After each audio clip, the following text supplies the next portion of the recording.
Sir, आज जब कोई मरीज किसी प्राइवेट हॉस्पिटल की इमरजेंसी में जाता है तो मानो घर की बचत, गहने, जमीन सब कुछ बेचने की नौबत आ जाती है।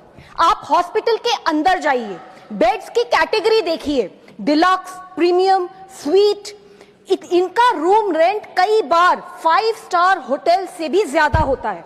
आपसे पहला सवाल पूछा जाता है, इंश्योरेंस है? जैसे ही जवाब हाँ होता है, मीटर चालू हो जाता है। कमरे में पहुंचते ही thermometer, disposable gloves, mask, sanitiser सब कुछ बिल में जोड़ दिया जाता है।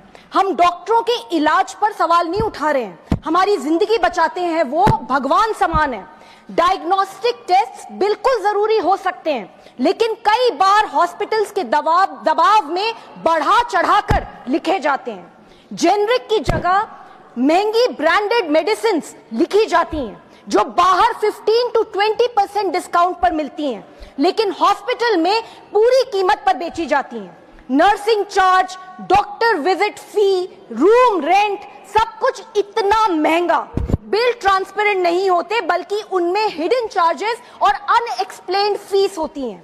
इंश्योरेंस कंपनियां भी इससे अलग नहीं हैं। प्रीमियम इतना बढ़ रहा है कि लोग पॉलिसी लेकर भी छोड़ने पे मजबूर हैं। ऊपर से कंपनीज छोटी छोटी बातों पर क्लेम्स रिजेक्ट कर देती हैं। नतीजा, हर साल लाखों परिवार कर्जे में डूब जाते हैं। सर, इस सेक्टर को रेगुलेट करने के लिए 2010 में क्लिनिकल एस्टैब्लिशमेंट्स एक्ट पास किया गया था, जिसने राज्यों को अधिकार दिया था कि वे मेडिकल प्रोसीजर्स की मैक्सिमम रेट्स तय करें।